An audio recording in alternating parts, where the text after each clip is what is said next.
নমস্কার সবাইকে, কৈলাস স্টাডি সেন্টারের তরফ থেকে আজকের এই ক্লাসে আমরা আলোচনা করব ঝাড়খণ্ড মাধ্যমিক আচার্যর যে বেঙ্গলি বা বাংলা সাবজেক্ট রয়েছে তার উপর। এর পূর্বে আমরা আরও প্রায় 7টা ক্লাস আপলোড করেছি, তাছাড়া একটা সিলেবাসের উপর ক্লাস দেওয়া হয়েছে।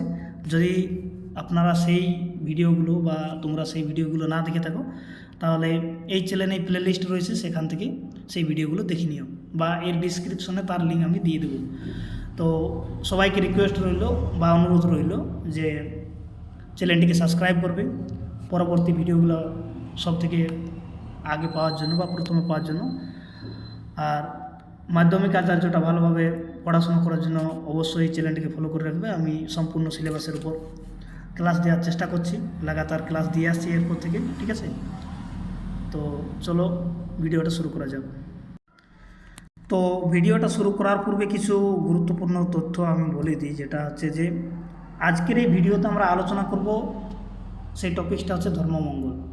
বাংলা সাহিত্যের ইতিহাসের মধ্যযুগের মঙ্গল কাব্যের ধারার একটা অন্যতম প্রধান শাখা বলা চলে ধর্মমঙ্গল কাব্যকে।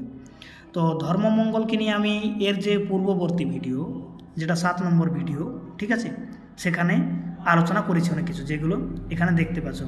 তো সেইগুলো আবার আলোচনা না করে আমরা সরাসরি আজকে প্রশ্ন উত্তরে যাব। আমি গত ক্লাসে বলেছিলাম যে এখানে মাত্র 5টা প্রশ্নে আলোচনা করছি, সেই দিন ডাটাটা কমপ্লিট ছিল না। আজকে আমরা তার প্রশ্ন উত্তর নিয়ে শুধু আলোচনা করব, ঠিক আছে? তো সেই 5টা প্রশ্নগুলো এইগুলো, যারা এই প্রশ্নগুলো দেখোনি তারা পূর্ববর্তী ভিডিওটা দেখে নিতে পারে, ঠিক আছে? তো আজকে যে প্রশ্নগুলো নিয়ে আছে, আজকে অনেক প্রশ্ন আলোচনা করব, সেটা আমি তোমাদেরকে প্রথমেই দেখিয়ে রাখি দিই যে আজকে প্রায় 60-এর উপরে প্রশ্ন নিয়ে আছে, ঠিক আছে? দেখতেই পাচ্ছ এখানে 50 হয়ে গেল, 50,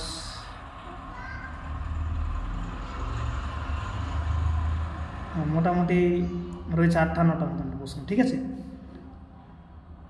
তার থেকেও বেশি রয়েছে, মনে হয় 63টা প্রশ্ন রয়েছে, ঠিক আছে?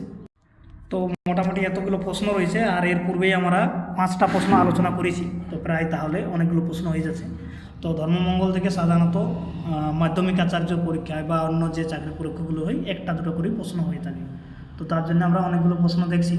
তো ভিডিওটা সবাইকে শেষ পর্যন্ত দেখার জন্য অনুরোধ রইল। একটু ভিডিওটা লম্বা হবে, ঠিক আছে? আর ডিটেলসে যদি আলোচনাটা ধর্মমঙ্গলের দেখতে চাও, মানে বিস্তারিতভাবে, তাহলে প্রথমে এর পূর্বে যে ভিডিওটা দিয়েছি সেটা আগে দেখে নাও, তারপরেই দেখবে। আর তাছাড়াও যদি আরও ভালোভাবে পড়াশোনা করতে চাও তাহলে আমাদের যে অনলাইন ক্লাস রয়েছে, ঠিক আছে, সেখানে পেড কোর্সে জয়েন করতে পারো।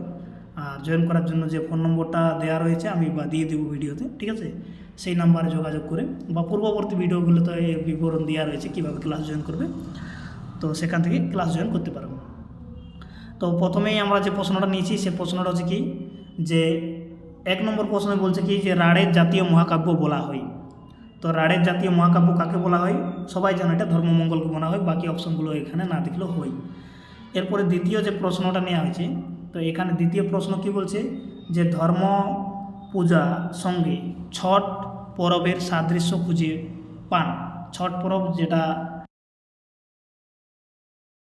মুখ্যরূপে মানে এখানে এই যে বিহার রাজ্যে যে বিহারি সম্প্রদায়ের লোক রয়েছে তারা ছট পূজা করে থাকে, ঠিক আছে? এখন অন্য অন্য জাতিরাও করে অনেকজনেই, সেটাই আমি আসছি না।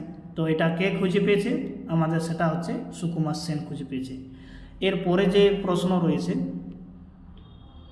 এর পরবর্তী প্রশ্ন হচ্ছে যে প্রশ্ন বলছে ধর্ম পূজার আদি পুরোহিত ছিলেন, ঠিক আছে? তো ধর্ম পূজার আদি পুরোহিত কে ছিলেন? রামেশ্বর পণ্ডিত, বুধর পণ্ডিত, রামাই পণ্ডিত। তো সবাই এটা জানো নিশ্চয়ই যে রামাই পণ্ডিত ছিল। আর আপনাদেরকে সবাইকে বলি বা তোমাদেরকে বলি, সবাই কমেন্ট করে উত্তর দেওয়ার চেষ্টা করবে। যেমন এখানে 4 নম্বর আছে, এই 4 নম্বর যে প্রশ্নটা রয়েছে সেটা হচ্ছে যে ধর্ম সাহিত্যের রসবোধ প্রথম সচেষ্ট হয়েছিলেন। তো সেটা হচ্ছে কি না, সেটা হচ্ছে এখানে অপশনগুলো দেখো দেওয়া রয়েছে, বুড়োচণ্ডী দাস, ঘনারাম চক্রবর্তী, আর মালাধর বসু, হরপ্রসাদ শাস্ত্রী। তো এর সঠিক উত্তর কোনটা হবে? এর সঠিক উত্তর হবে হরপ্রসাদ শাস্ত্রী, ইনি করেছিলেন, সচেষ্ট হয়েছিলেন। এরপরে 5 নম্বর যে প্রশ্নটা দেওয়া রয়েছে সেটা হচ্ছে যে ধর্মমঙ্গলের কাহিনীকে ভাগ করা যায়। ধর্মমঙ্গলের কাহিনীকে কটি ভাগে ভাগ করা যায়? সবাই জানো, এখানে 2 ভাগে ভাগ করা যায়। এর উত্তর হবে দুটি ভাগে ভাগ করা যায়। এর পরবর্তী যে আমরা আজকে প্রশ্ন নিয়েছি সেটা হচ্ছে যে ধর্মমঙ্গলের গান গাওয়া হয়, ঠিক আছে, ধর্মমঙ্গলের গান গাওয়া হয় 8 দিন 16 পালায়, 12 দিন 8 পালায়, 4 দিন 8 পালায়, 16 দিনে 32 পালায়। তো এর সঠিক উত্তর কী হবে? 12 দিন 8 পালায় এর সঠিক উত্তর হবে। এর পরবর্তী যে আমরা প্রশ্নটা নিচে আজকে সেটা হচ্ছে যে লাউ সেনের কাহিনীকে গৌড়কাব্য বলেন। লাউ সেনের কাহিনীকে গৌড়কাব্য বলেছেন, ঠিক আছে, কে বলেছেন? ঘনারাম, মালাধর, খেলারাম, আর কোনোটিই নয়। তো এর সঠিক উত্তর কী হবে? 7 নম্বরের সঠিক উত্তর হবে খেলারাম। এখানে একটা ইম্পর্টেন্ট প্রশ্ন রয়েছে। ইম্পর্টেন্ট প্রশ্নটা কি?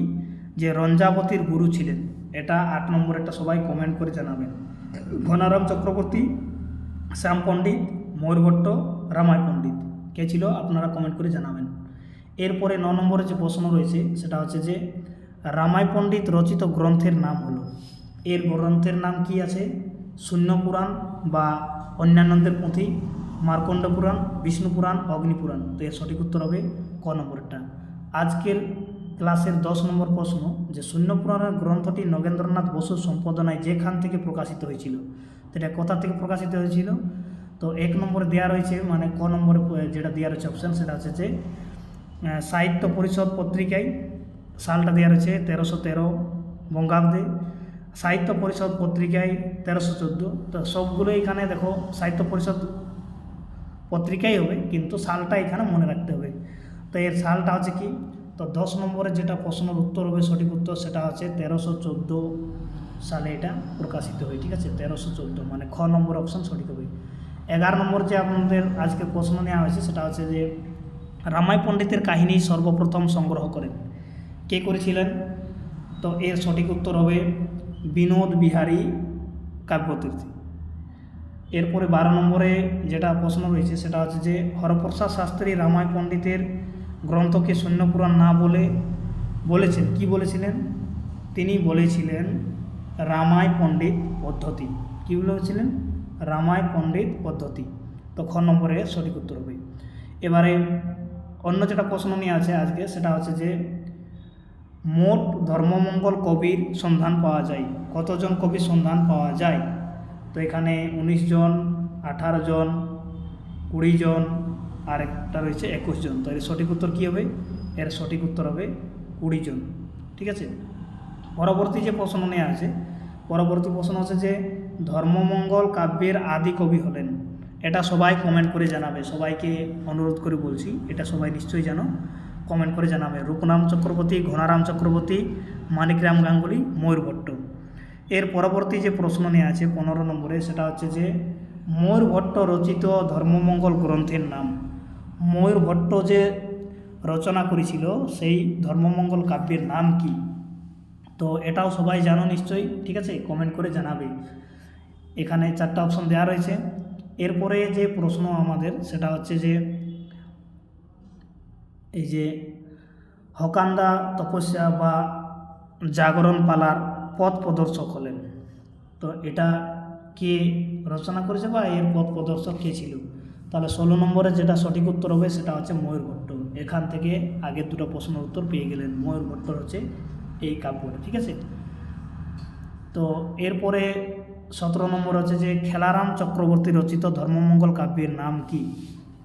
তো খেলারাম চক্রবর্তী রচিত ধর্মমঙ্গল কাব্যের নাম হচ্ছে অনাদিমঙ্গল, না জগাতি মঙ্গল, না গৌড়কাব্য, কোনোটিই নয়। তো এর সঠিক উত্তর কী হবে?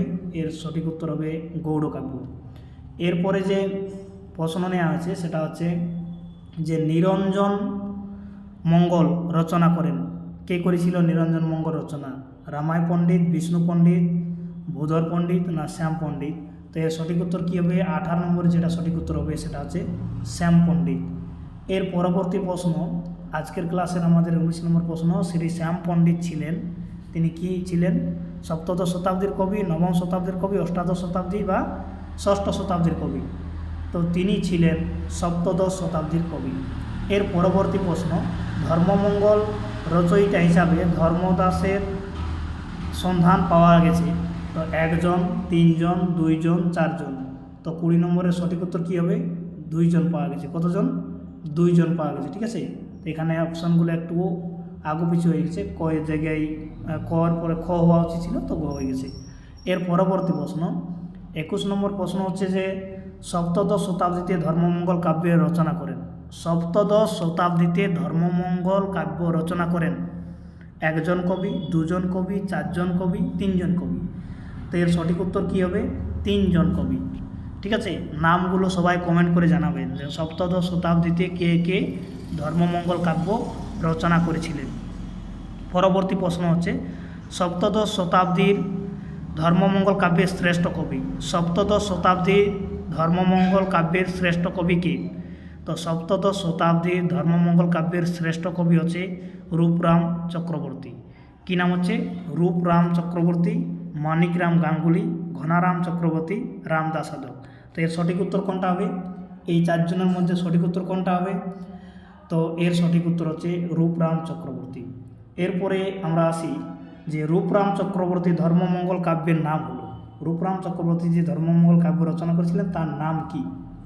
তো তার নাম হচ্ছে, এখানে দেখো প্রথম দিয়ে আছে ধর্মাধ্যয়ন আর অনাদ্যমঙ্গল। তো এই দুটোই তার নাম, এই জন্য এই দুটো অপশানই ঠিক আছে, এই দুটো অপশানই এখানে ঠিক আছে। এর পরবর্তী যে প্রশ্ন, রূপরাম জন্মগ্রহণ করেন হুগলি জেলার শ্রীরামপুর, কাইতি শ্রীরামপুর আর ডাকতি শ্রীরামপুর। তো এখানে কোনোটাই নয়। এর সঠিক উত্তর কী হবে? এর সঠিক উত্তর হচ্ছে কাইতি শ্রীরামপুর। ঠিক আছে, এই খ নম্বর অপশন এখানে সঠিক রয়েছে। 25 নম্বরে আজকের ক্লাসের প্রশ্ন যেটা নেওয়া হচ্ছে সেটা হচ্ছে ধর্মমঙ্গল কাব্যের প্রথম কবি রূপরাম চক্রবর্তী, যিনি মন্তব্য করেন। কে মন্তব্য করেছিলেন যে ধর্মমঙ্গল কাব্যের রূপরাম চক্রবর্তী হচ্ছে প্রথম কবি? এটা মন্তব্য করেছিলেন, তার নাম হচ্ছে সুকুমার সেন। সুকুমার সেন মন্তব্য করেছিলেন। ধর্ম ঠাকুর রূপরামকে যে বেশে ধর্মমঙ্গল কাব্য রচনা করতে বলেন, মানে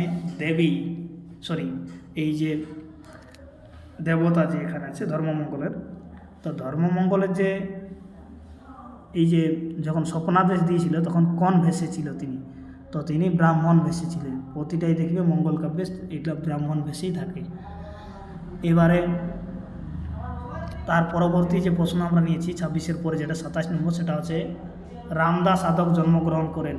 রামদাস আদক জন্মগ্রহণ করেন কোথায়? না, ভুরসুটু পরগনার,